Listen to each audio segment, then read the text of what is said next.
චිත්ත චෛතසිකයන් පිළිබඳව දත යුතු විශේෂ විභාග තමයි මේ පරිච්ඡේදයෙන් අපි ඉගෙන ගත්තේ. මුලදීම සිත පිළිබඳව කියලා ඒ සිත් 89 නැත්නම් 121 පිළිබඳව කියලා ඊළඟට චෛතසික 52 පිළිබඳ වූ ලක්ෂණ පළමුවෙන් කියා පසුව ඒ චෛතසික වල සංප්‍රයෝගණයයි සංග්‍රහණයයි කියන මේ දෙකම අපි අවසන් කළා.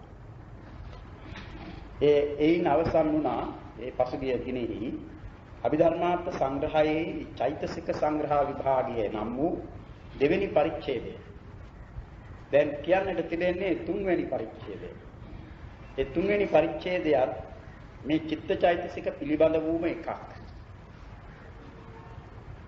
ඒට කියනවා ප්‍රකීර්ණක සංග්‍රහය කියලා. පකින්නක කියලානේ ඉන්නේ.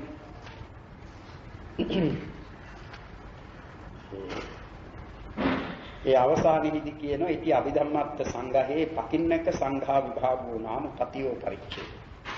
ඒකට කියන්නේ ප්‍රකීර්ණක සංග්‍රහය කියලා. ඒ සංග්‍රහය ආරම්භ කරන ගාථා දෙකක් තිබෙනවා. සම්පයුත්තා යථා යෝගං තේ පඤ්ඤාස සභාවතු චිත්තචේතසිකා ධම්මා තේසං දාන යථා රහං වේදනා හේතුතෝ කිච්ච ద్వාරා ලම්බන වත්තුතෝ චිත්තුප්පාද වශයෙන්ව සංඝහෝ නාම නීයතේ. එන් කියවෙන්නේ සම්පයුත්තා යථා යෝගං තේ පඤ්ඤාස සභාව චිත්තචේතසිකා ධම්මා. දැන් මෙතෙක් දවස් අප ඉගෙන ගත්තේ ඒ චිත්ත චෛතසික ධර්මයන් කියන ධර්ම 53ක්.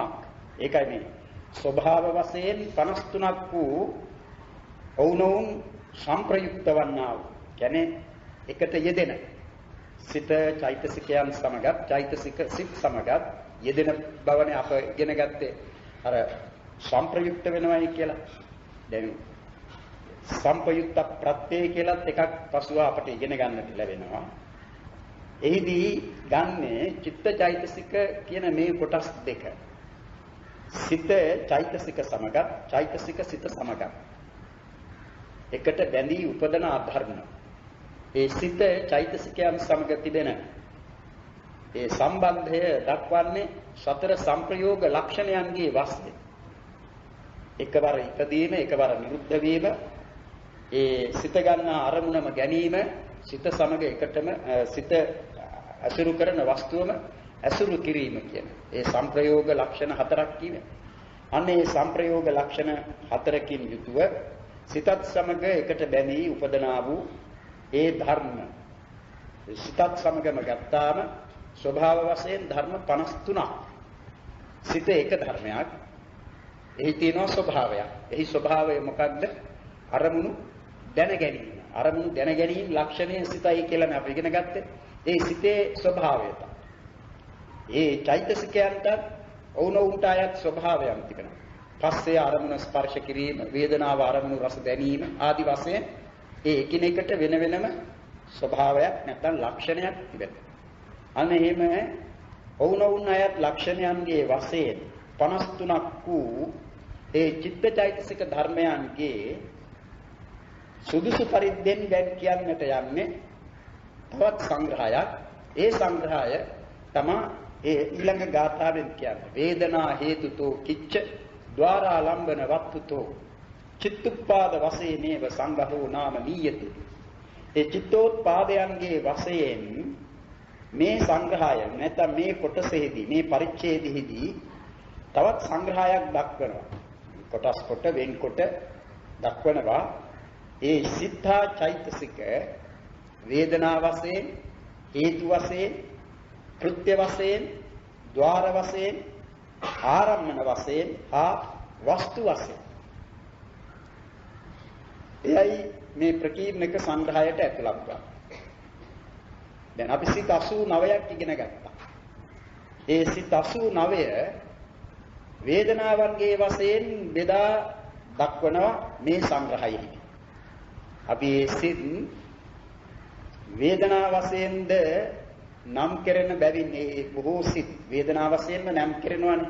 අපි ඉගෙන ගන්නනේ සෝමනස්ස සහගත, ditthිගත, සම්පයුක්ත අසංඛාරික සිත. ඒ සෝමනස්ස සහගතේ කීවේ ඒ සිතේ ලැබෙන වේදනාව. ඊළඟට උපේක්ෂා සහගත, ditthිගත, සම්පයුක්ත අසංඛාරික සිත.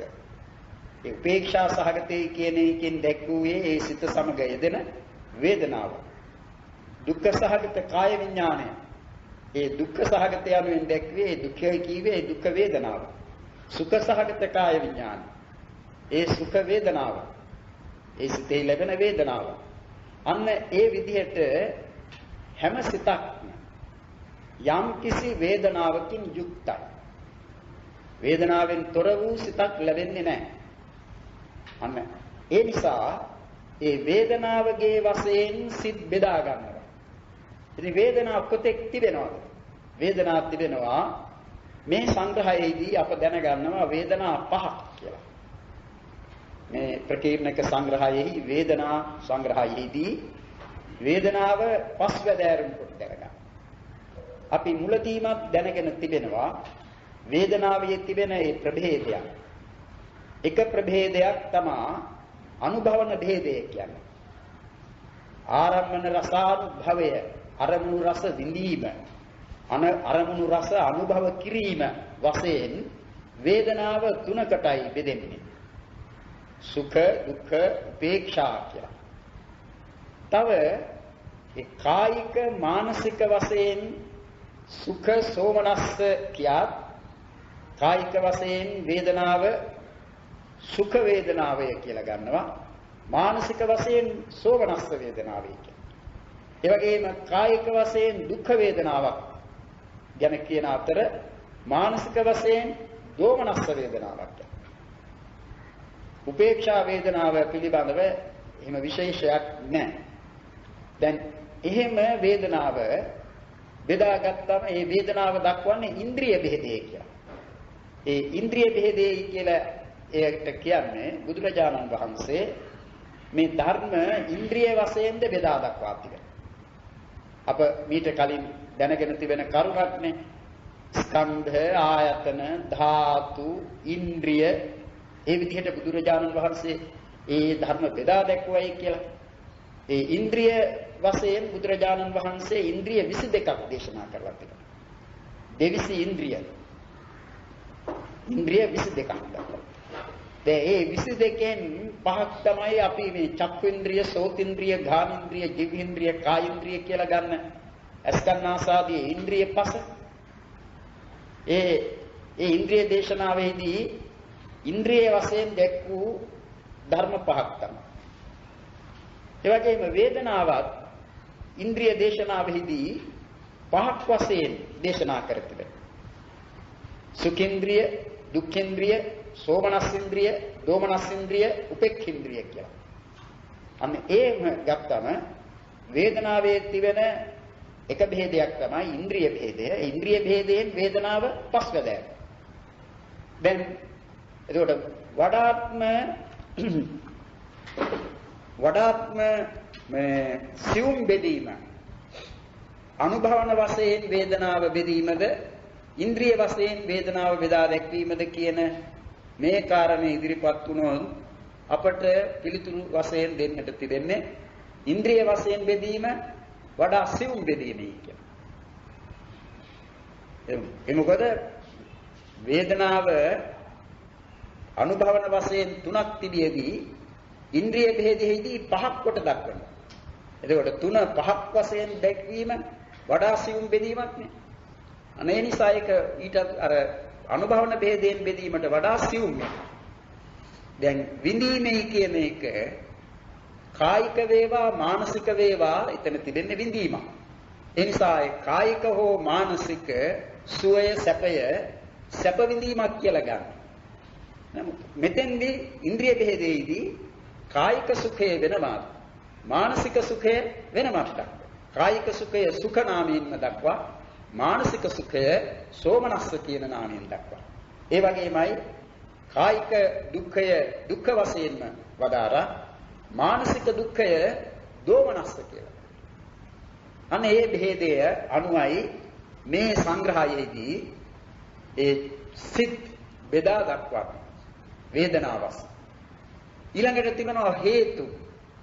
හේතුන්ගේ වශයෙන් බෙදෙනවා සිත්. ද හේතුන්ගේ වශයෙන් කියන විට හේතු තිබෙන්නේ 6නේ. හේතු 6ක් තිබෙනවා. ලෝභ, දෝෂ, මෝහ, අලෝභ, අදෝෂ, අමෝහ කියලා. ඒ අලෝභ, අදෝෂ, අමෝහ කියන හේතු කුසල හේතුත් වෙනවා, අව්‍යාකෘත හේතුත් වෙනවා. කුසල් සිත්වල යෙදෙන විට ඒවා කුසල හේතු. විපාක සිත්වල හා ක්‍රියා සිත්වල යෙදෙන විට ඒවා අව්‍යාකෘත හේතු. ඒ කොහොම හරි හේතු 6ක් තිබෙනවා. ලෝභ, දෝෂ, මෝහ, අලෝභ, අදෝෂ, අමෝහ. අනේ මේ හේතුන්ගේ වශයෙන් සිත් බෙදා දක්වන විට අපි හේතුන් සමග යෙදෙන සිත් සහේතුක සිත්ය කියලා වෙන්කොට හේතුන් සමග නොයෙදෙන සිත් අහේතුක සිත්යයි කියලා. ඒක පළමු කොටම අපි ඉගෙනගෙන තිබෙනවා. සහේතුක සිත්ය, අහේතුක සිත්ය කියලා අපි ඉගෙන ගත්තේ අහේතුක සිත් 18 ගැන කතා කරන විට. ඒ අහේතුක සිත් 18 හැරුණු විට අනිත් සිත් සියල්ලම සහේතුකයි, හේතුන් සමග යෙදෙනවා. එතකොට 71ක් තිබෙනවා සහේතුක සිත්. අහේතුක 18. ඉතින් ඒ එපමණකින් සෑහෙන්නේ නැතුව ඒ කවර හේතුන් සමගද ඒ සිත් යෙදෙන්නේ කියලාත් අපි ඉගෙන ගන්නවා මේ හේතු සංග්‍රහය. ඊළඟට කිච්ච සංග්‍රහය කියලා තව එකක් තිබෙනවා. කිච්ච කීවේ කෘත්‍ය. ඒ සිත් වලින් කෙරෙන කෘත්‍යයන්ගේ වශයෙන් සිත් වලින් කරන වැඩ තිබෙනවා. කිසිදු සිතක් යම් කිසි වැඩක් නොකරන සිතක් නැහැ. කෘත්‍යයක් නොකරන සිතක් නැහැ. හැම සිතකටම අඩු ගණනේ එක කෘත්‍යයක්වත් තිබෙනවා. ඒ කියන්නේ මේ සිත් සියල්ලම එකම කෘත්‍යයක් කරන සිත්ද, කෘත්‍ය දෙකක් සිදු කරන සිත්ද, කෘත්‍ය තුනක් සිදු කරන සිත්ද, කෘත්‍ය හතරක් සිදු කරන සිත්ද, කෘත්‍ය පහක් සිදු කරන සිත්ද කියන මේ වශයෙන් ඒ කෘත්‍යයන් සිදු කරන සිත් තිබෙනවා. අනේ ඒ කෘත්‍යයන් සිදු කරන සිත්, ඒ කෘත්‍යයන් සිදු කරන සිතුත් කියන මේවායි කෘත්‍ය සංග්‍රහයේදී ඉගෙන ගන්න. ඊළඟට ద్వාර කියලා. ద్వාර කීවේ චක්සුද්්වාර, සෝතද්්වාර, ගානද්්වාර, ජීවහද්්වාර, කායද්්වාර, මනෝද්්වාර කියලා. ద్వාර 6ක් මේ අභිධර්මයේදී අපි ඉගෙන ගන්නවා. ඒ ద్వාරයි තව තිබෙනවා කර්මද්්වාර කියලා. ඒ කර්මද්්වාර ගැන නෙවෙයි මෙතන කතාව. කර්මද්්වාරයි කීවේ කාය ద్వාරය, වාග් ద్వාරය, මනෝ ద్వාරය කියන කර්මද්්වාර තුනක් තියෙනවා. කාය කර්ම, වාග් කර්ම, මනස් කර්ම සිදුවෙන කර්මද්්වාර තුනක් තියෙනවා. ඒ ద్వාර නෙවෙයි මේක. මේවා පස්සද්්වාර නැත්නම් ආයතනද්්වාර කියලා දක්වනවා. චක්කු, සෝත, ගාන, જીවහා, කාය, මන කියන මේ ద్వාර. ඒවාද ඒ ద్వාරයන්හි උපදනා සිද්ධ ద్వාර සංග්‍රහයේදී දැනගන්න. දැන් සිත් සියල්ලම ඒ ద్వාරයන්ගේ වශයෙන්ද බෙදා දක්වනවා. මේ ద్వාරවල ලැබෙන සිත්ය මේවා. සමහර සිතක් තිබෙනවා ඒ චක්සුද්්වාරෙහි පමණයි. වෙන કોઈ මොන ద్వාරයකවත් ලැබෙන්නේ නැහැ. තවත් සිතක් සෝතද්්වාරෙහි පමණයි. තවත් සිතක් ගානද්්වාරෙහි පමණයි. තවත් සිතක් જીවහද්්වාරෙහි පමණයි. තවත් සිතක් කායද්්වාරෙහි පමණයි. සමහර සිත් පංචද්්වාරෙහිම ලැබෙනවා. සමහරක් ෂඩ්්වාරිකම වෙනවා. සමහර සිත් ඇතැම් විටක ద్వාරික වෙනවා, ඇතැම් විටක ద్వාර විමුක්ත වෙනවා. අන්න ඒ විදිහට ඒ සංග්‍රහයේදී අප ඉගෙන ගන්න. ద్వාර සංග්‍රහය. ඊළඟට එනවා ආරම්මන සංග්‍රහය කියලා එකක්. දැන් සිත් අරමුණක් නැතුව උපදනා ධර්ම නෙවෙයි. සිත්, චිත්ත, චෛතසික කියන මේවාට තිබෙනවා අරමුණ. ඒ අරමුණක් ගෙනමයි සිතක් ලැබෙන්නේ. අනේ ඒ අරමුණුගෙන ඒ අරමුණු කොයිතරම් තිබුණත් ඒවා සංග්‍රහ කරනවා අරමුණු 6කට. ඒවයි රූපාරම්මන, සද්දාරම්මන, ගන්ධාරම්මන, රසාරම්මන, පොට්ටබ්බාරම්මන, ධම්මාරම්මන කියන්නේ. අනේ ආරම්මණයන් ගෙන ලැබෙන සිත්, ඒ අරමුණු ගෙන ලැබෙන සිතු වෙන්කොට දැන ගැනීමයි ආරම්මන සංග්‍රහයේදී කරන්නේ. ඊළඟට එනවා වස්තු සංග්‍රහය කියලා එකක්. වස්තු සංග්‍රහයේ කීවේ චක්කු සෝත ඝාන જીවහා කාය හදේ කියන වස්තු සයක් තිබෙනවා. වස්තු කීවේ චිත්තචෛතසික ධර්ම ඇතිවන තැන් කියන තේරුමෙන් ඒවට වස්තු කීවේ. චිත්තචෛතසිකයන්ගේ වාසස්ථාන වශයෙන් ගෙන ඒවට වස්තු කියන්නේ. ඒ වස්තුන් ඇසුරු කොට දැන් ඒ නිසා සිත යම් වස්තුවක් ඇසුරු කරන්නේ නම් ඒ සිතේ ලැබෙන චෛතසිකද ඒ වස්තුවම ඇසුරු කරනවායි කියලා සංප්‍රයෝග ලක්ෂණයන්දී අපි ඉගෙන ගන්නවානේ. අන්න ඒ සිත හට ගන්නා තැන. ඒ සිත හට ගන්නා තැන් වශයෙන් දක්වන ස්ථාන හයක් තිබෙනවා. ඒවයි චක්කු වත්තු, සෝත වත්තු, ඝාන වත්තු, જીවහා වත්තු, කාය වත්තු, හදේ වත්තු කියා දක්වනවා. ඒ වස්තුන් ඇසුරු කොට උපදනා සිද්ධ වස්තු සංග්‍රහයේදී දැනගන්න. මෙන්න මේ විදිහට චිත්තෝත්පාදයන්ගේ වශයෙන් දැන් සිතක් ලැබෙන විට සිත තනිකර ලැබෙන ධර්මයක් නෙවෙයි. සිත ලැබෙන්නේ හැම විටම චෛතසිකත් එක්ක. ඊටාම අඩු සංඛ්‍යාවක් චෛතසික යෙදෙන සිත් වන්නේ විපංච විඥානයයි කියන ඒ සිත් 10. චක්කු විඥානාදී සිත් 10. ඒ සිත් 10යි එක එක සිතක ලැබෙනවා චෛතසික 7 බැගි.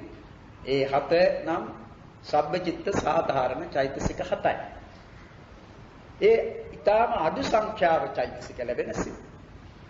අනිත් සිත් වල චෛතසිකයන්ගේ යෙදීම ගණන අපි දන්නවා අපි ඉගෙන ගත්තනේ සංග්‍රහණයේදී වෙනස් වෙනවා. ඒ කියන්නේ මේ 7කට වඩා ලැබෙනවා. ඉතින් ඒ කොයි සිතක් වුවත් ඒ සිත දැන් මේ වස්තු සියල්ලම තිබෙන ලෝකයක නම් යම් වස්තුවක් ඇසුරු කොටමයි ලැබෙන්නේ. චක්කු වස්තුව ඇසුරු කොට ලැබෙනවා චක්කු විඥානය. ඒ චක්කු වස්තුව නැත්නම් චක්කු විඥානය ලැබෙන්නේ නැහැ. සෝත වස්තුව ඇසුරු කොටයි ලැබෙන්නේ සෝත විඥානය. සෝත වස්තුව නැතිව ගියොත් සෝත විඥාන ලැබෙන්නේ නැහැ. අන්න ඒ විදිහට ඒ වස්තුන ඇසුරු කොට උපදනා සිත්. ඒ වස්තුව නැත්නම් උපදින්නට බෑ. අනේ එහෙම ඒ සංග්‍රහයේදී අපි ඒවාද දැනගන්න. දැන් වේදනා හේතුතෝ කිච්ච ద్వාරා ලම්බන වත්තුතෝ චිත්තුප්පාද වශයෙන්ව සංගහෝ නාම නියති.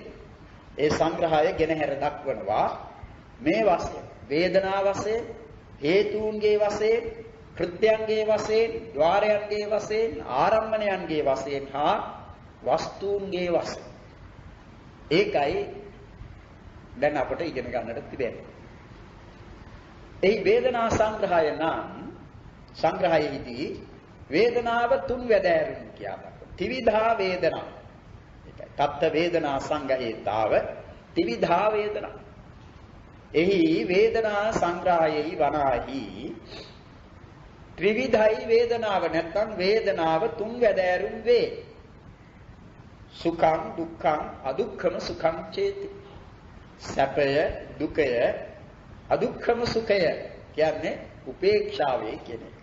අදුක්ඛං අසුඛං. ඒකයි උපේක්ෂා කියන්නේ දුකත් නොවන සැපත් නොවන වේදනාව. උපේක්ෂා වේදනාව. එහෙම වේදනාව තුන් වැදෑරුම්. ඒතර වේදනා කීවේ විඳීම නම් ඒ විඳින්නේ මොකක්ද? ආරම්මන රසයක්. අරමුණු රසයක් විඳින්නේ. ඒ ආරම්මන රසය තමයි හොඳ නරක මධ්‍යස්ථ කියලා ගන්න. එතකොට අරමුණේ ඉෂ්ට රසය බොහෝ සෙයින්ම විඳින්නේ කෙනෙක් සොම්නසින් නැත්තම් සැපේ. ඒක තමයි සුඛ වේදනා. අනිෂ්ඨාරම්මන රසය ආරම්මනෙහි අනිෂ්ඨ රසය ගෙන උපදනා වේදනාව තමයි දුක්ඛ වේදනාව කියන්නේ. ඒ දෙකටම අයත් නොවන මධ්‍යස්ථ වේදනාවයි උපේක්ෂා කියන්නේ. දැන් අපට යම් අරමුණුගෙන උපදනා වූ වේදනා අතුරෙන් වඩාත්ම උපදනා වූ වේදනා හැටියට දක්වන්නට තිබෙන්නේ මේ උපේක්ෂා වේදනාව. අපි හැම විටම සොම්නස හෝ සුඛය කියන වේදනාවෙන් යුක්ත වූ සිත්ම උපදවාගෙන ඉන්නවන් වේ. ඒ වගේ ඒ ලැබෙන අරමුණු නිසා හැම විටම සොම්නස් උපදීමක් හෝ දුම්නස් ඉපදීමක් නෙවෙයි බොහෝ විට වන්නේ මධ්‍යස්ථ වේදනාවක් උපදින. උපේක්ෂා වේදනාවක් ඇතිවන. කොහොම හරි මේ වේදනා තුනක් තියෙනවා. ඒකට කියන්නේ අනුභවන භේදය කියලා. අනුභවණය කියන්නේ අනුභව කරනවා කියන්නේ. ඒ කියන්නේ රස විඳිනවායි කියන්නේ. ඒ විඳීම් වශයෙන් ගත් කල දැන් අපි ගනිමු කායික වශයෙන් අපට දැනෙන යම් සැපයක්. එහෙම නැත්නම් මානසික වශයෙන් අපට ඇතිවන්නා වූ යම් සැපයක්. ඒ දෙකම විඳීම් වශයෙන් ගන්නා විට දෙකෙහිම තිබෙන්නේ සැප විඳිනයක්, සැප විඳීමක් තියෙනවා. එතකොට විඳීම් වශයෙන් ගත් කල සුඛය කියලායි එය පෙන්වන්නේ. ඒකේ බෙදන්නේ නැහැ.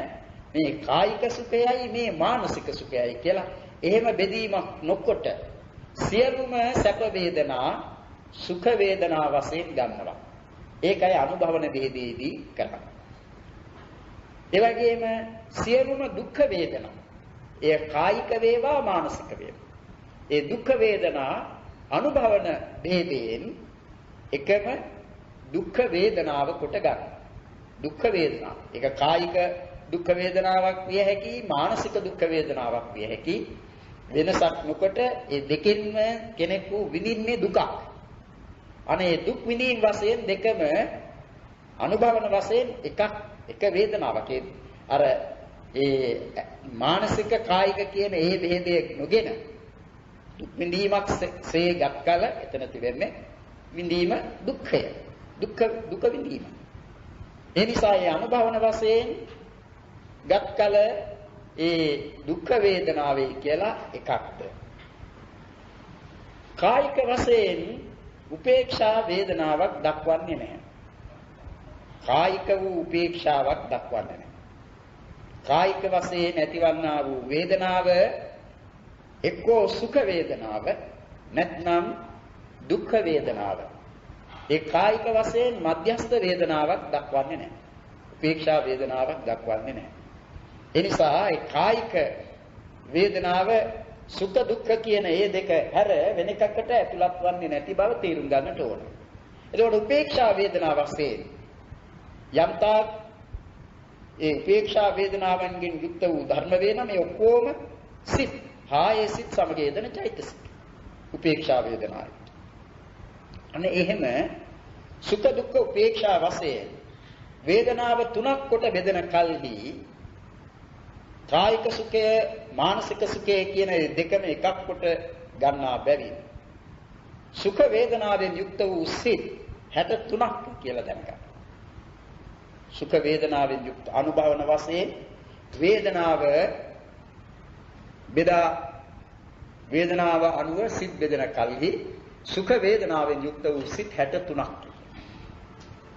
ඉතින් කල යුතුව තිබෙන්නේ මේ 63 උදුරා ගැනීම නැත්නම් උදුරා දැක්වීම.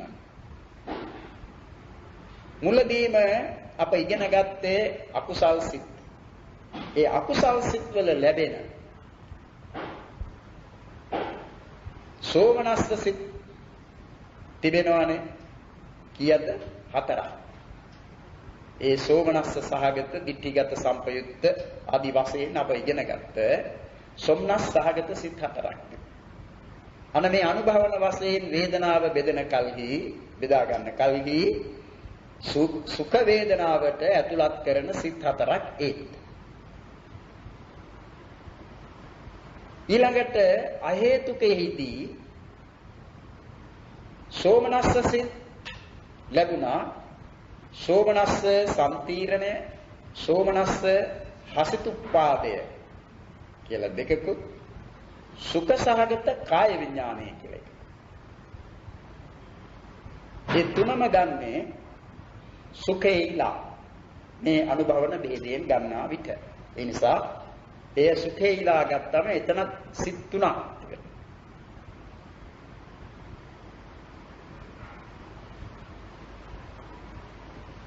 කාම සෝබන සිත්වල සෝමනස්ස සහගත සිත් කාම සෝබන සිත් තියෙන 24යි. ඒ 24න් 12ක්ම සෝමනස්ස සහගතයි. ඒ 12ක් ගන්නවා මේ සුඛ වේදනාවෙන් යුක්ත වූ සිත් ගොඩට. ඊළඟට ගන්නේ මහග්ගත ලෝකෝත්තර. ඒවා අර ධ්‍යාන භේදෙහි ඊලා ලෝකෝත්තර සිත් ගත්තේ ඒ අනුව අපි ප්‍රථම ධ්‍යාන සිත් 11යි, ද්විතිය ධ්‍යාන සිත් 11යි, තෘතිය ධ්‍යාන සිත් 11යි, චතුර්ථ ධ්‍යාන සිත් 11යි කියලා 44ක් ගන්න. එකතු කරලා කියන්නේ.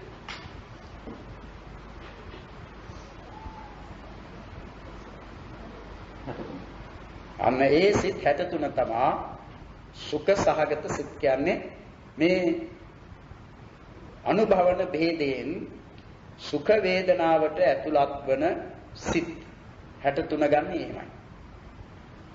ඊළඟට දුක්ඛ වේදනාවෙන් යුක්ත වූ සිත් 3යි.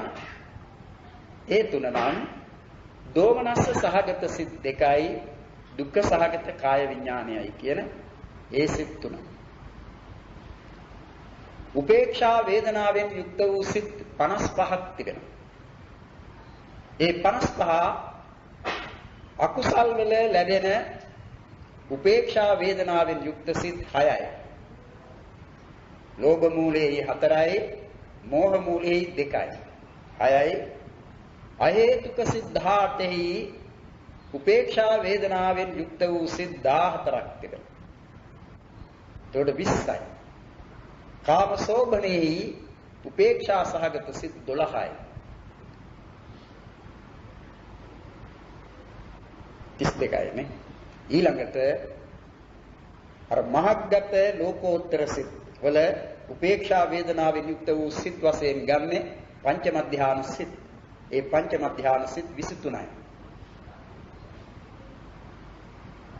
පංචම ධ්‍යාන සිත් 23යි කීවේ පංචම ධ්‍යාන කුසල් සිත, විපාක සිත, ක්‍රියා සිත කියන ඒ තුනක්.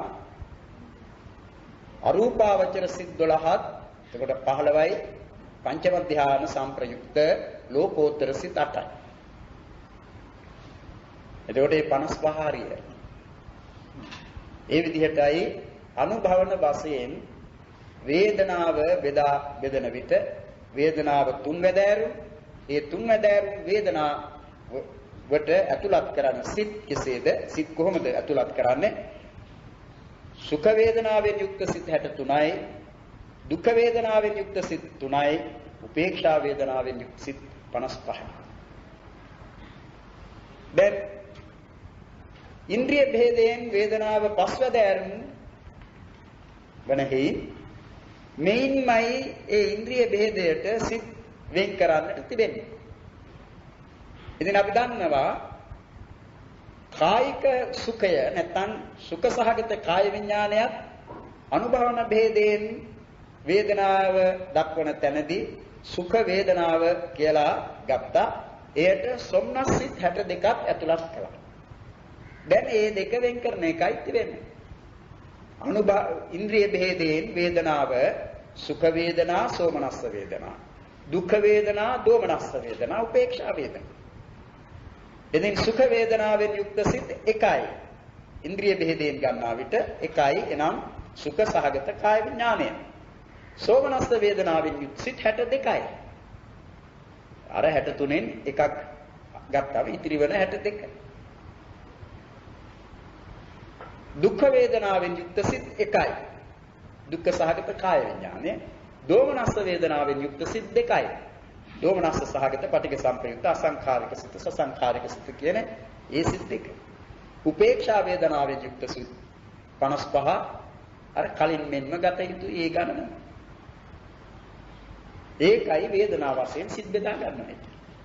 අමාරු නෑ. මේ පින්නතුන්ට ඒක ප්‍රයෝජනයි ඉදිරියට අභිධර්මය මේ අභිධර්මාර්ථ සංග්‍රහයෙන් පමණක් ඉගෙනගෙන අවසන් කරන එකක් නෙවෙයි. ඒ අභිධර්මයේ ඉදිරියටත් හදාරන්නට බලාපොරොත්තු වන කෙනෙකුට. ඉදිරියට ඒ කියන්නේ මේ අභිධර්මාර්ථ සංග්‍රහයමත් තියෙනවා කොටස්. දැන් ඔය ප්‍රත්‍යකාණ්ඩය එහෙම ඉගෙන ගන්නා විට මේ භේදයන් බොහෝම වමනා කරනවා. මේ වෙනස් කිරීම වෙන් කර දැන ගැනීම අතිශයින්ම වමනා කරනවා. ඒවා දැන ගන්නට. අභිධර්ම මාතෘකාවාදී ඉගෙන ගන්නට මේ බෙහෙදයන් මෙතෙන්දි ඉගෙනගෙන ගියාම හරි ලේසි කෙනෙකුට. ඒ නිසාමයි මේ විදියට බෙදලා තියෙන්නේ. දැන් වේදනාව වශයෙන් මේ පින්තුන් වේදනා සංග්‍රහය ඉගෙනගෙන ඉවර වුණා දැන්. වේදනාව තියෙන්නේ 3යි, අනුභවන වශයෙන්, ඉන්ද්‍රිය වශයෙන් 5යි. අනුභවන වශයෙන් වේදනා 3 සුඛ දුක්ඛ උපේක්ෂා. ඉන්ද්‍රිය වශයෙන් වේදනාව සුඛ සෝමනස්ස දුක්ඛ දෝමනස්ස උපේක්ෂා. ඒ අනුභවන වශයෙන් තුන්වැදෑරුම් වූ වේදනාවන්ට ඒ වේදනාවන් සමග උපදනා වූ සිත් වෙන්කොට ගන්නා කල්හි සුඛ වේදනාවෙන් යුක්ත සිත් 63යි, දුක්ඛ වේදනාවෙන් යුක්ත සිත් 3යි, උපේක්ෂා වේදනාවෙන් යුක්ත සිත් 55යි. ඒවාම ඉන්ද්‍රිය භේදයෙන් ඒ වේදනාවන් සමග යෙදෙන සිත් වෙන්කොට ගන්නා කල්හි සුඛ වේදනාවෙන් යුක්ත සිත් 1යි, සෝමනස්ස වේදනාවෙන් යුක්ත සිත් 62යි, දුක්ඛ වේදනාවෙන් යුක්ත සිත් 1යි, දෝමනස්ස වේදනාවෙන් යුක්ත සිත් 2යි, උපේක්ෂා වේදනාවෙන් යුක්ත සිත් 55යි. දැන් මේක මේ දිනතුන් කාට වුණා ඒ සිත් 89 කළු රැල්ල එක නෙවෙයි Taman ඉදිරියේ පෙනෙන්නට ඕනේ වෙන් කර ගන්නට පුළුවන්. ඉතින් ඒ සිත් වල ලැබෙන වේදනාවන්ගේ අනුව ඒ ගොඩට තානිකයි කියන්නේ. වේදනාව වශයෙන් සිත් බෙදා ගැනීම. ඊළඟට එන්නේ හේතුන්ගේ වශයෙන් ඒ ලෝභ දෝෂ මෝහ අලෝභ අදෝෂ අමෝහ කියන මේවා මේ හේතු වශයෙන් දැනගත්තේ.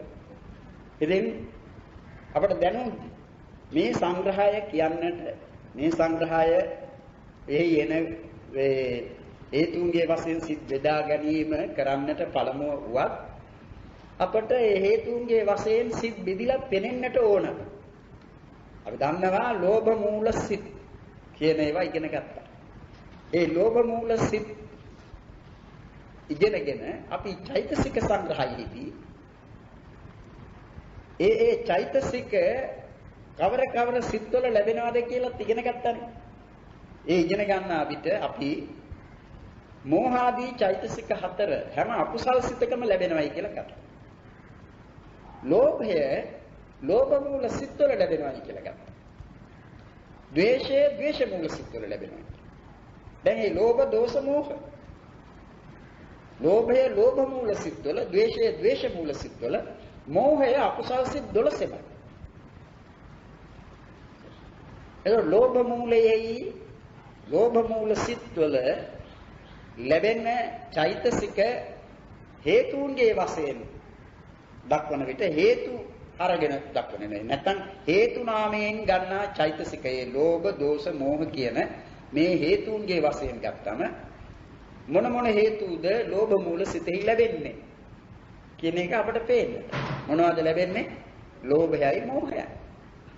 ද්වේෂ මූල සිතෙහි ද්වේෂයයි මෝහයයි. මෝහ මූල සිතෙහි ලෝභය ලැබෙන්නේ නැහැ, ද්වේෂය ලැබෙන්නේ නැහැ, මෝහය. අන්න ඒ නිසා අපට ඒ අනුව මෙහිදී ඒ හේතු සංග්‍රහයේදී හේතුන්ගේ වශයෙන් සිත් බෙදා ගැනීම අමාරු එකක් නෙවෙයි. දැන් මොන හේතුන් සමග හෝ යෙදෙනවා නම් ඒ සිතට කියන්නේ සහේතුක සිතක් කියලා. එක හේතුවක් වේවා, දෙකක් වේවා, තුනක් වේවා යම් කිසි සිතක ලැබේ නම් ඒ සිත සහේතුක සිතක්.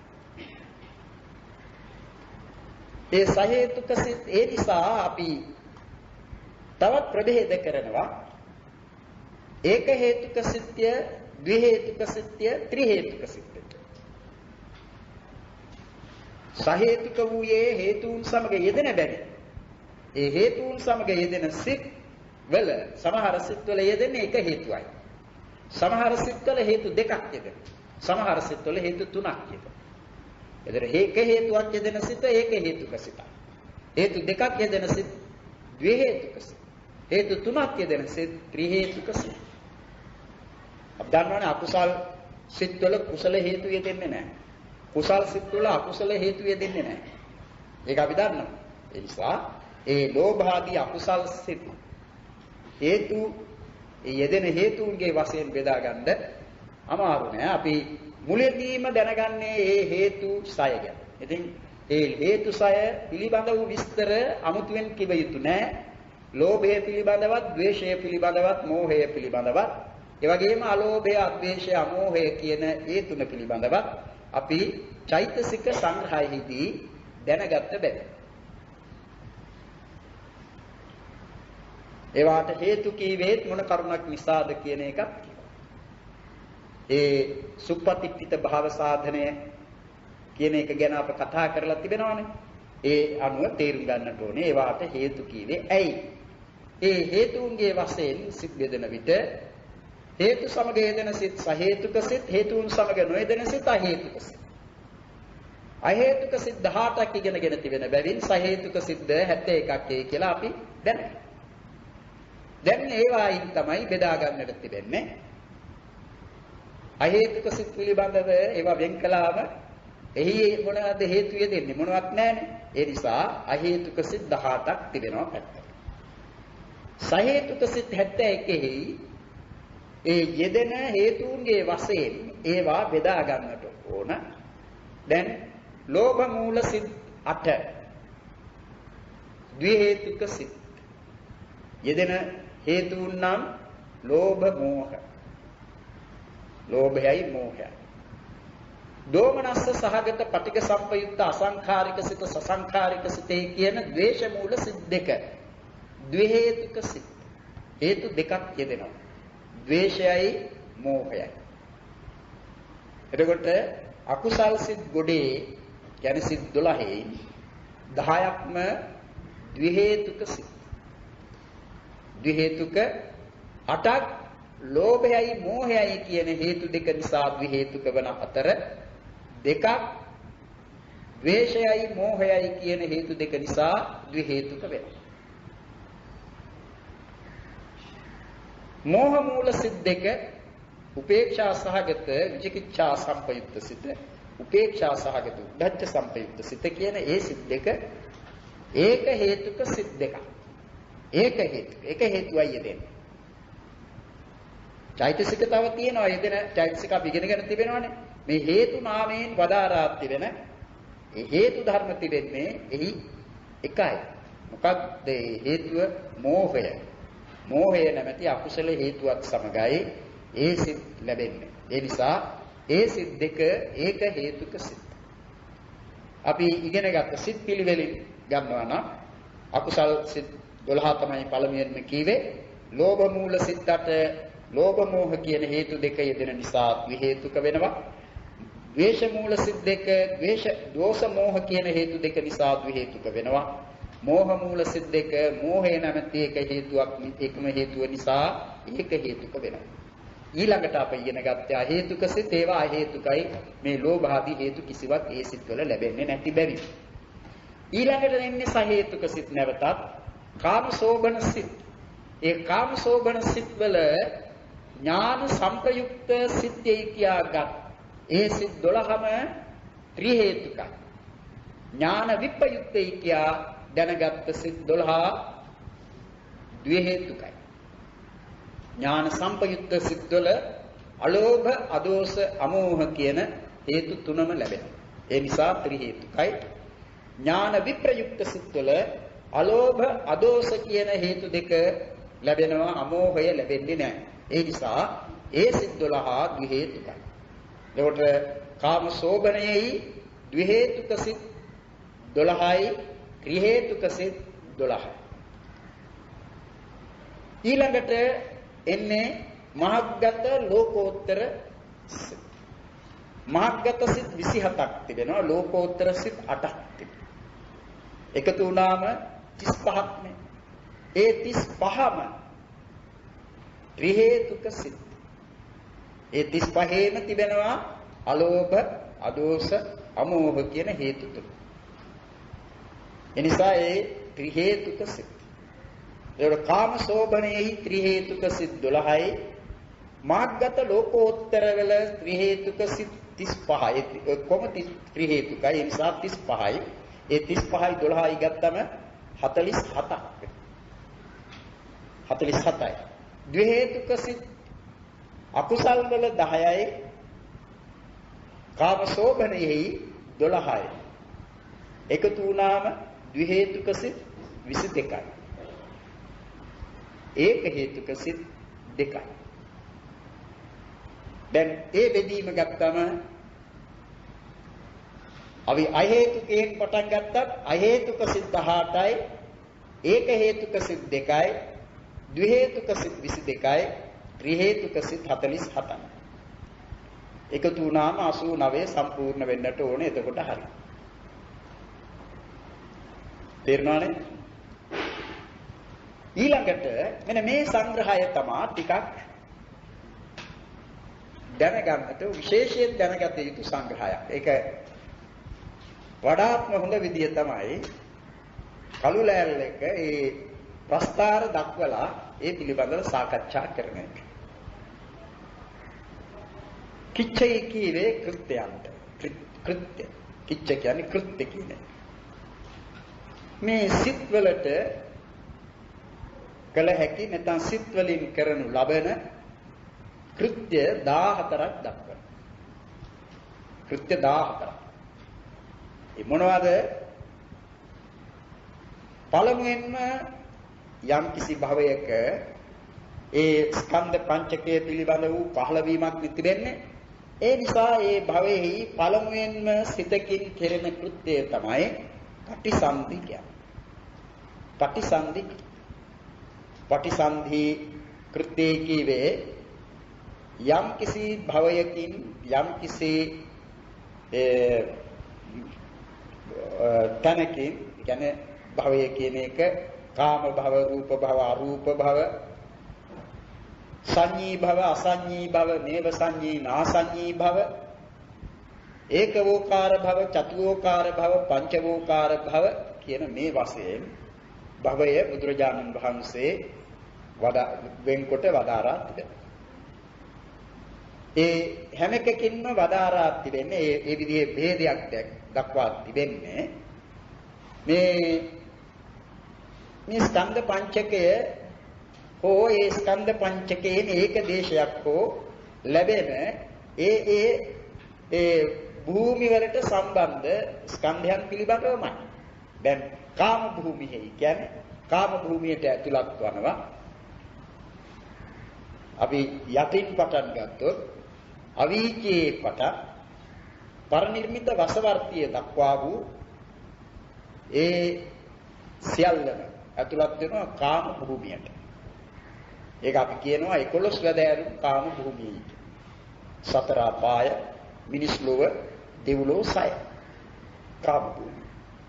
ඒ කාම භූමියේ ලැබෙන්නේ ස්කන්ධ පංචකය. පංචස්කන්ධයම පවතිනවා කාම භූමියේ. ඒකිනෙක සත්‍යයකට පංචස්කන්ධයක් තිබෙනවා. රූපස්කන්ධය, වේදනාස්කන්ධය, සංඥාස්කන්ධය, සංඛාරස්කන්ධය, විඥානස්කන්ධය.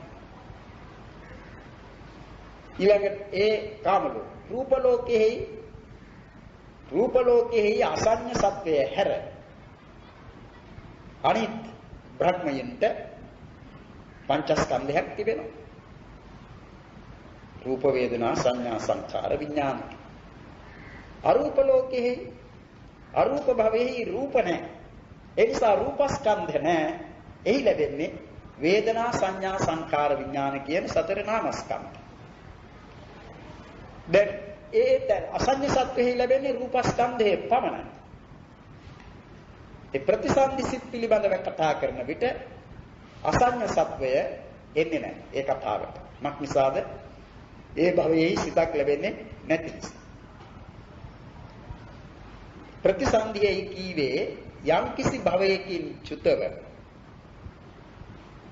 ඒ සිත පවත්නා යම් කිසි භවයක් ලබනවා නම් ඒ භවයේ පළමුවෙන්ම ලැබෙන සිතටයි පටිසන්ධි කියන නම දීලා තිබෙනවා. පටිසන්ධි සිතයි කියන්නේ.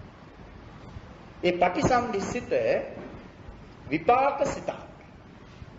ඒක කුසල් සිතක් නෙවෙයි. ඒක අකුසල් සිතක් නෙවෙයි. ඒක ක්‍රියා සිතක් නෙවෙයි. ඒක විපාක සිතක්.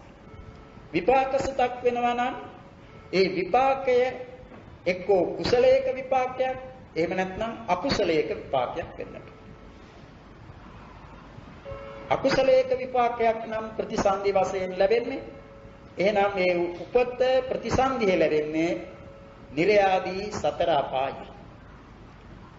කුසලයක විපාකයක් නම් ඒ ප්‍රතිසන්දි සිත ඒ ප්‍රතිසන්දිය ලැබෙන්නේ සුගතියෙහි. කාම සුගතියෙහි ඒ කාමාවචර කුසලයක විපාකයේ වශයෙන් ලැබෙන ප්‍රතිසන්දිය ලැබෙන්නේ.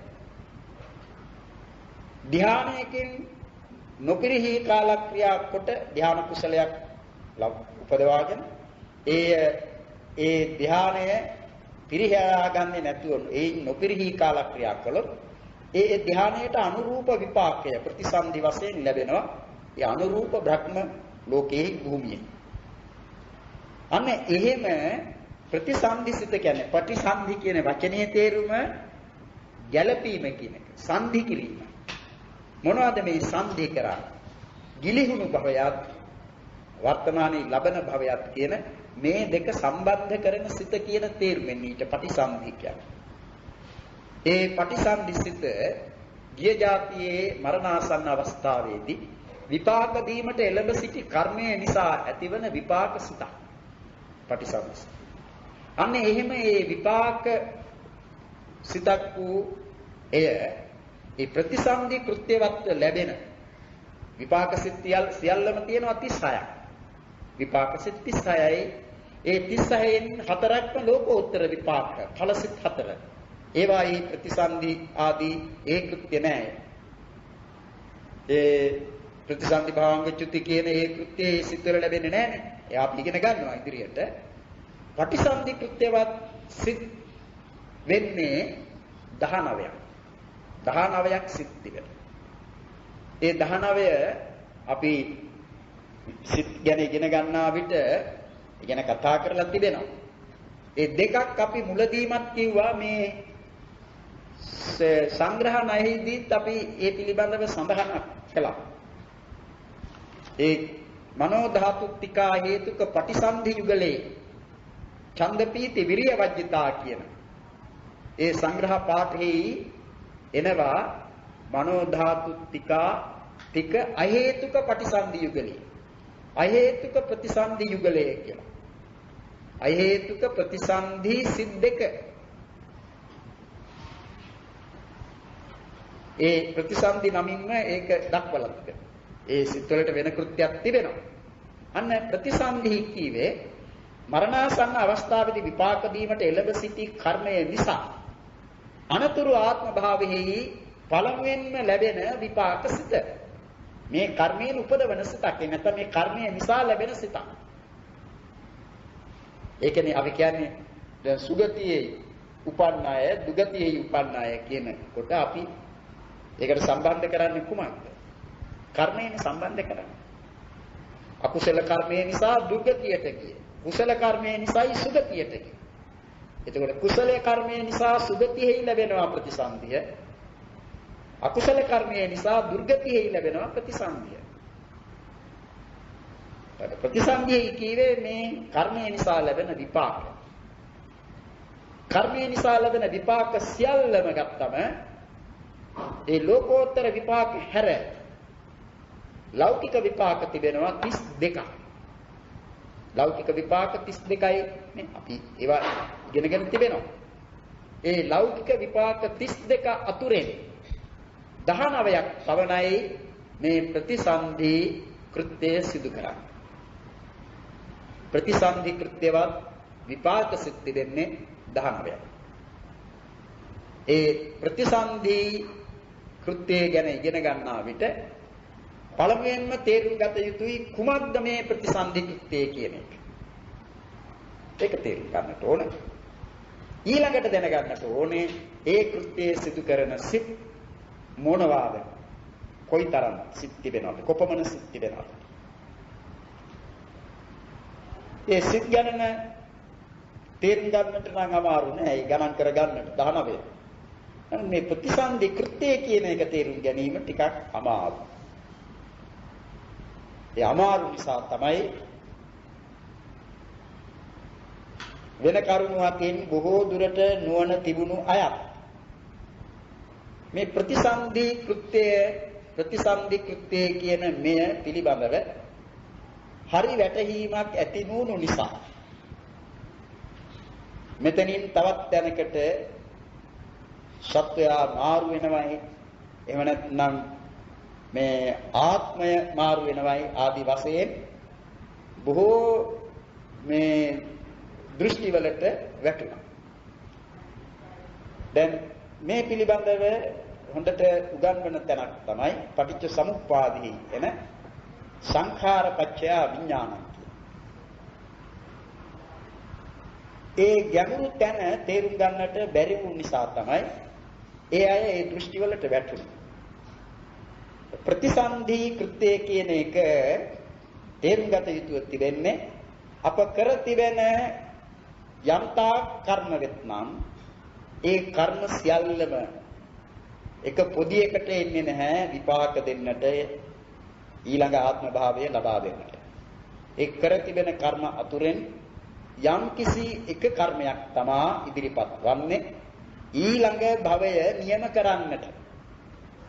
ඒ කර්මය කුසල කර්මයක් වුණොත් සුගති ප්‍රතිසන්දියකුත් අකුසල කර්මයක් වුණොත් දුර්ගති ප්‍රතිසන්දියකුත් ලැබෙනවා. දුර්ගතියෙහි ප්‍රතිසන්දිය ලබන කෙනෙක් වෙතොත් ඒ තැනැත්තාට ප්‍රතිසන්දිසිත වශයෙන් උපදනේ අකුසල විපාක උපේක්ෂා සහගත සම්පීර්ණ සිත. මතක තබන්න. අකුසල විපාක උපේක්ෂා සහගත සම්පීර්ණ සිත. අහේතුක සිතක්. අහේතුක සිත් 18න් එකක්. අකුසල විපාක සිත් 7න් අන්තිමට කියවෙන්නේ ඒ සිත. උපේක්ෂා සහගත සම්පීර්ණ සිත. ඇතැම් විටක මේ මරණාසන්න අවස්ථාවේදී විපාක දීමට එළවෙන කර්මය කුසල කර්මයක් වුවත් බොහොම දුර්වල කුසල කර්මයක් වෙනවා. සමහරුන්ට තිබෙන්නේ කර තිබෙන කුසල කර්ම අතුරෙන් ඊටාම දුර්වල කුසල කර්මයක් ඉදිරිපත් වෙනවා. ඇතැම් අවස්ථාවලදී විපාක දීමට. ඒ දුර්වල කුසල කර්මයයි කියන්නේ කුසල කර්මයක් වෙතොත් ඒ කුසල කර්මය හැම විටම අඩු ගණනේ ද්වි හේතුක එකක් වෙනවා. يعني අලෝභ අදෝෂ කියන මේ දෙකවත් යෙදෙනවා. කුසල සිතේ යෙදෙනවා. ඉතින් මේ දෙක යෙදුනට පෙරපසු සිත් වලින් ලැබෙන්නට ඕන ඒ උපකාරය නොලැබීම හේතු කොටගෙන දුර්වල සිතක්. අනේ දුර්වල වූ ද්වි හේතුක සිතටයි කියන්නේ ද්වි හේතුක ඕමක කුසලයක්. ඒ ද්වි හේතුක ඕමක කුසලයක් නම් විපාක දීමට ඉදිරිපත් උනේ මරණාසන්න අවස්ථාවේදී ඒ තැනැත්තාට ලැබෙන්නේ නැහැ ද්වි හේතුක ප්‍රතිසන්දිය. එයාට ලැබෙන්නේ අහේතුක ප්‍රතිසන්දිය. අහේතුක ප්‍රතිසන්දියක් කියන්නේ ඔහුට ලැබෙන ඒ මුල් සිතේ ප්‍රතිසන්දි සිතේ විපාක සිතේ අලෝභය, අද්වේෂය, අමෝහය කියන මේ හේතු තුනෙන් එකක්වත් යෙදෙන්නේ නැති සිතක්. ඒ සිත කුමක්ද? කුසල විපාක උපේක්ෂා සහගත සම්පීර්ණ සිත. ඒ කුසල විපාක උපේක්ෂා සහගත සම්පීර්ණ සිත යමෙකුගේ මේ මිනිස් ලොව උපදනා යමෙකුගේ ප්‍රතිසන්දියේ වුණා නම් ඒ තැනත්තා එක්කෝ ಜಾති අන්ධෙක් වෙනවා. එහෙම නැත්නම් ಜಾති බදිරෙක් වෙනවා. ಜಾති බදිරේ කියන්නේ උප්පත්තියෙන්ම බිහිරෙක් වෙනවා. ಜಾති මූග ගොළුෙක් වෙනවා. ಜಾති ඒල මහා මෝඩෙක් වෙනවා. ಜಾති උම්මත්තක උපතින්ම පිස්සෙක් වෙනවා. නපුංසක ස්ත්‍රී පුරුෂ ඒ භවයකට නොයැටෙන පුද්ගලයෙක් වෙනවා. උබතෝ ව්‍යංජනක ස්ත්‍රී පුරුෂ නිමිති දෙකම තිබෙන කෙනෙක් වෙනවා. උබතෝ ව්‍යංජනක පණ්ඩක මහා කාම රාගයෙන් දැවෙන තත්වයක පුද්ගලයෙක් අභව්‍ය පුද්ගලයෙක් වෙනවා. ඒ විදිහේ උපතක් ලබනවා. ඒ ද්වි හේතුක ඕමක කුසලයෙන් කුසලයේ විපාක වශයෙන් ලැබෙන අහේතුක ප්‍රතිසන්දිය ඇති වූ පුද්ගලයා. ಜಾති අන්ධ, ಜಾති බදිර, ಜಾති මූඝ, ಜಾති ඒල, ಜಾති උම්මත්තක, උබතෝ ව්‍යංජනක, නපුංසක, පණ්ඩක කියන මෙන්න මෙහිම අයව උපදින. දැන් එහෙම අය අපට දක්නට ලැබෙනවනේ. කලාතුරකින් වන් මේ මිනිසුන් අතර එහෙම අය උපදිනවා. ඒ ඔවුන් පවම නිසා නෙවෙයි. හැබැයි ඒකට සම්බන්ධ කරන්නට පුළුවන් ද්වේ හේතුක කුසලය වුවත් ඒක දුර්වල වන්නේ කුමකින්ද? කුසලයෙන් නෙවෙයි. කුසලයෙන් දුර්වල වෙනවයි කියන්න බෑනේ. කුසලයේ දුර්වල වන්නේ අකුසලයේ. එතකොට එතනත්තා එහෙම දුර්වල කුසලයක් කොට තමාගේ පාප ක්‍රියා හේතු කොටගෙන අර කරන ලද කුසල කර්මය තව දුරටත් දුර්වල තත්වයට පමුණුනවා. අනේ එහෙමයි ඒ ප්‍රතිසන්දිය ලබන්නේ. මිනිහෙක් වෙන්නේ නැහැ කවදාවත්. ඒ කියන්නේ මිනිසෙකුව උපදින්නේ නැහැ අකුසලයේ. ඒක මතක තබා ගන්න. මිනිස් ජීවිතයක් මිනිසියෙකු හැටියට උපදින්නේ. මිනිසත් බව ලබන්නේ. පිනක් නිසා. කුසල කර්මයක් නිසා. නමුත් මේ මිනිසෙක්ව උපදුනත් බොහෝම අඩුපාඩු ඇති දුර්වල මිනිසෙක්ව උපදිනවා ඒ කුසලයේ තිබුණු දුර්වලකම නිසා. අන්න එහෙම අහේතුක ප්‍රතිසන්ධි දෙකක් තිබෙනවා. ඒ දෙකටයි අහේතුක ප්‍රතිසන්ධි යුගලයේ කියන්නේ. එකක් අකුසල විපාක උපේක්ෂා සහගත සම්පීර්ණ සිත ඒ ලැබෙන්නේ සතර අපායෙහි උපදනා සත්වයිනට ප්‍රතිසන්ධි සිත වශයෙන්. අනිත් එක කුසල විපාක උපේක්ෂා සහගත සම්පීර්ණය ඒ ලැබෙන්නේ ඒ සුගතියෙහි සුගති සංසාරෙහි මේ කාම භූමියෙහි ප්‍රතිසන්ධි ගන්නා අයට ඒ දුර්වල කුසලයක හේතු ඒක තේරුම් ගන්න. එතන අහේතුක ප්‍රතිසන්දි යුගලය. එතකොට ඒ සිත යමෙකුට ලැබුණා නම් ඒ තනත්තාට උපතින්ම මේ අලෝභ අදෝස අමෝහ කියන ඒවා ඒ සිතේ ඇති උනේ නැහැ. ඒ කියන්නේ නැහැ ඔහුට අලෝභය උපදින්නේ නැtei කියලා. කොයි වෙලාවකවත්. ජවන් වශයෙන් උපදින සිත්වල අලෝභය, අද්වේෂය, අමෝහය ලැබෙත හැකියි. ලබන්න. ඒක නෙවෙයි ඔහුට මේ ජීවිතයේ මුල් සිත ගත්තම ඒ මුල් සිතේ යෙදුනේ නැහැ. අලෝභ දෝස අමෝහ. ඒක ලොකු පාඩුවක් ඒතනටට. මොකක්ද පාඩුව?